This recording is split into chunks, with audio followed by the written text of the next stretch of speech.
back, and I think it's time for us to talk about prepping again. I've been noticing on Facebook, sorry, not Facebook, but YouTube, a lot of the videos are about prepping, and they're all in panic mode saying that,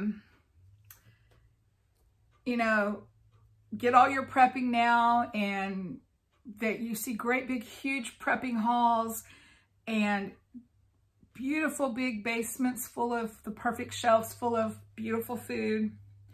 And the thought came to me the other night, and I was like, what about the people that see a need to prep? They realize they need to be prepping, but they don't know where to start or what to do. To see some of the videos would be very overwhelming. When I was just beginning to realize that I needed to start prepping for my family, that would have been really overwhelming for me if I would have seen all of the great big prepper pantries and grocery hauls and things like that. I do show my grocery hauls, things that I get to try to help everyone have new ideas. And also it's kind of sparked some comments and other people sharing their ideas with me, which I love. I love to hear from you all. I love to get comments and input. I love to get new subscribers. So if you're watching my video and you're not a subscriber, I would love for you to subscribe to my channel and be a part of my YouTube community and share your ideas and your thoughts with me. And I hope I can share things that would be helpful to you as well. But anyway, back to my point for today.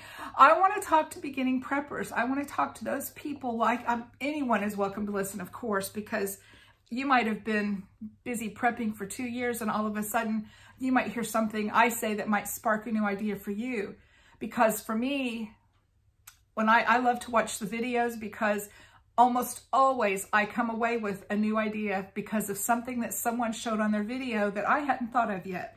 That's my hope. I want to be able to spark some ideas, help you along your journey. And so that's what I wanted to talk about today. First of all, when you realize your need to be prepared, and even the word prepping is short for being prepared, that doesn't mean that we're in the mode of preparing for a zombie apocalypse or an end of the world death scenario or living in bunkers for 20 years. That's not at all what's on my heart. Of course, we don't know what's going to happen. We've found that out for sure the past 20 years. So many things have happened that I never thought I would see. You know, I guess that would be a good place to start. And I've said this before, but kind of assess your situation. What are some things you need to be cautious of, that you need to be prepared for? I don't have forest fires in my area. We don't have flooding around where I live. We don't have hurricanes or tidal waves, things like that. But we have ice storms, winter weather. In the spring, we have tornadoes. There's been different things throughout the years that I've been glad that I was prepared, because you never know when a catastrophe is going to hit.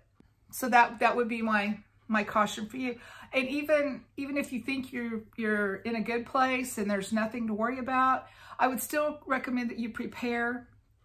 You never know when a job is going to be lost. You never know when a health crisis is going to hit. My family's dealt with both of those situations. And the health crisis, when my husband had his health crisis, he wasn't able to work for 6 months. And I had been preparing at the time because Y2K was the big buzzword, and I was really paying attention to that. I had never thought of that before. And of course, the Y2K ended up being not even a sizzle on the map. But because of Y2K, I had been alerted to be prepared for situations.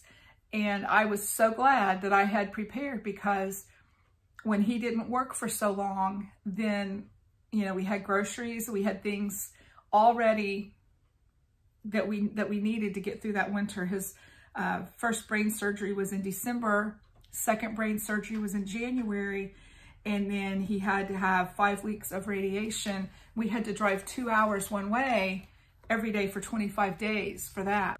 Our kids we have 3 children, and at that time, our oldest was 13, our youngest was, our next daughter was 10 and a half, maybe.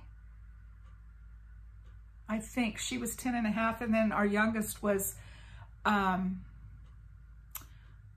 and a half, or maybe 5. I'm not sure of that. But anyway, those are the approximately age 5 through 13 were the ages of our 3 children. There was a lot, and we were homeschooling.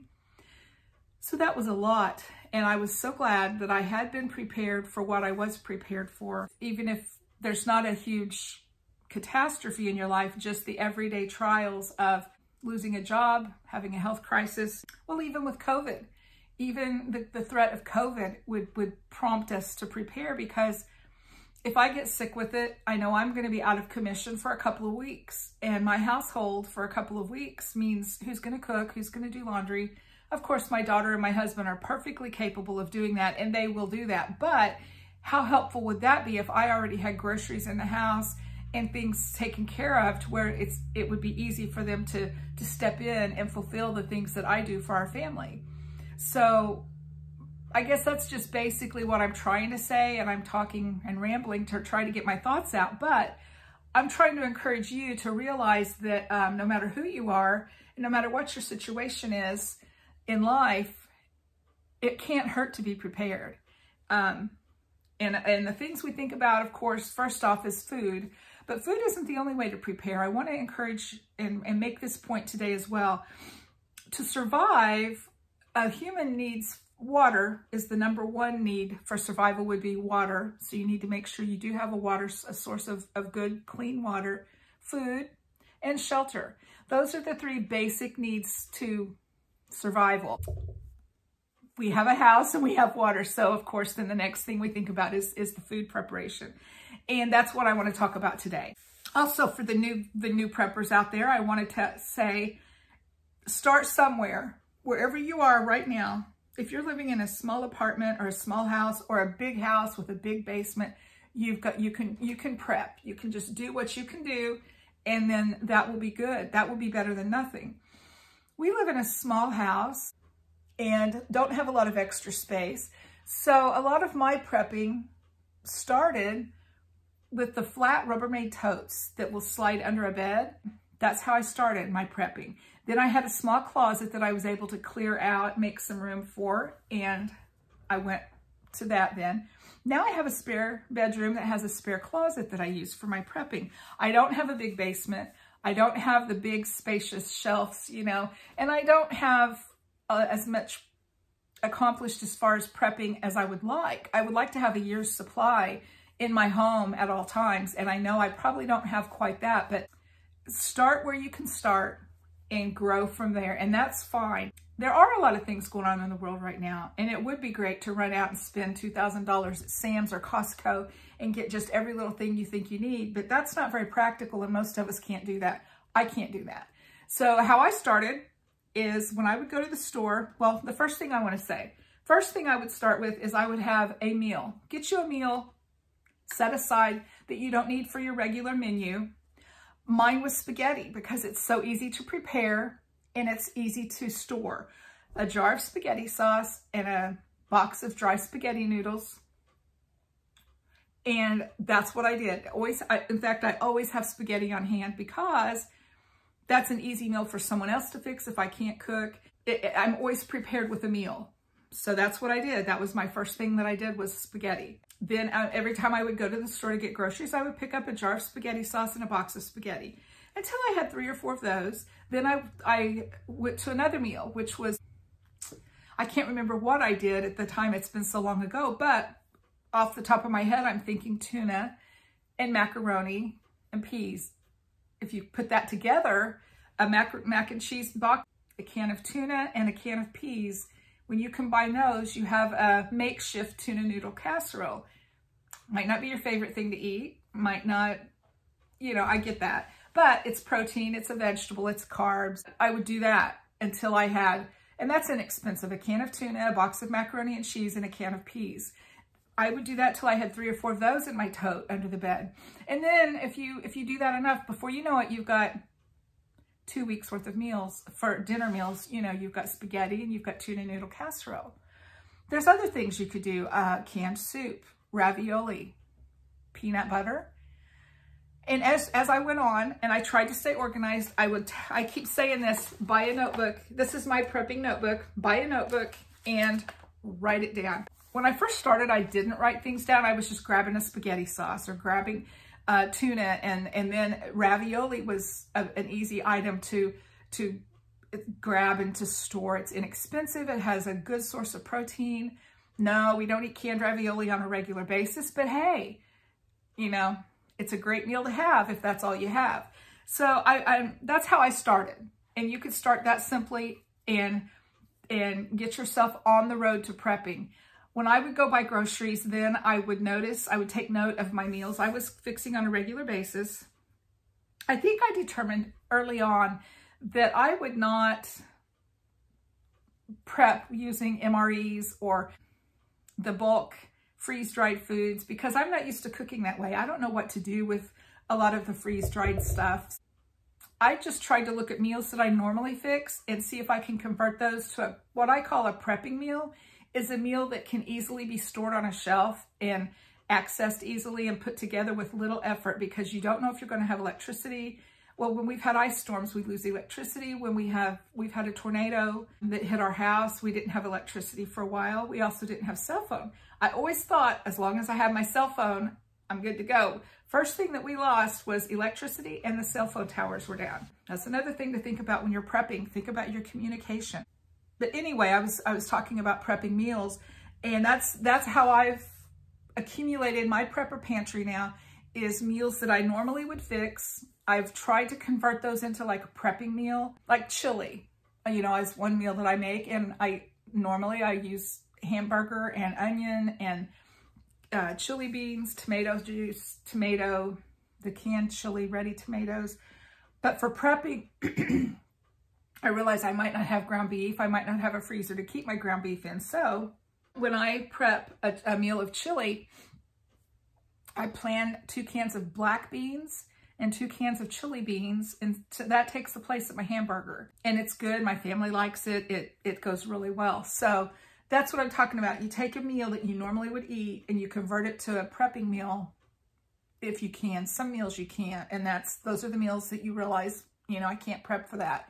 Because you don't want some ingredients and then not be able to get the rest of the ingredients for your recipe. Then that just is pointless. That defeats your purpose. Okay. So anyway, that's what I wanted to say.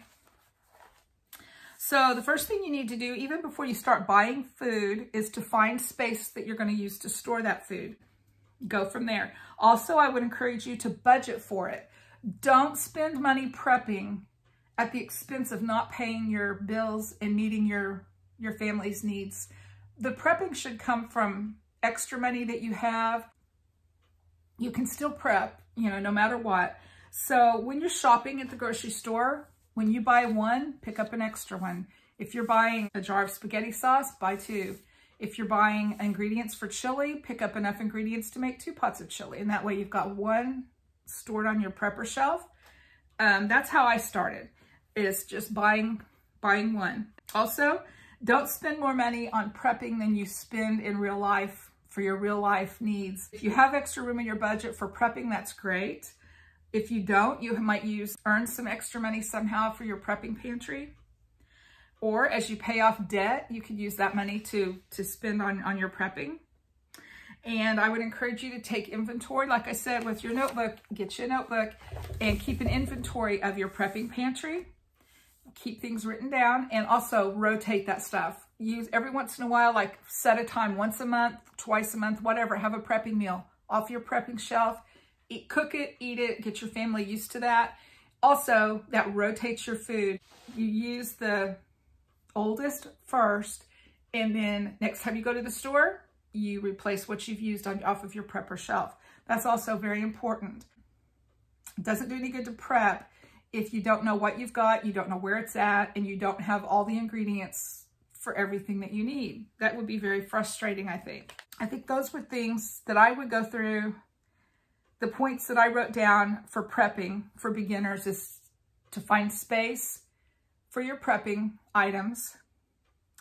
Realize that it's okay. Wherever you live is okay. If it's a small apartment or a huge house with lots of extra room, you know, where you're at is where you're at, and but you can still prep. And budget for your prepping. Don't just go out and spend tons of money on things. And I would also say don't impulse buy. Make your prepping a planned event. Plan it. Budget for it. Write out menus. Write out grocery lists and go and know what you're looking for. Buy what you need.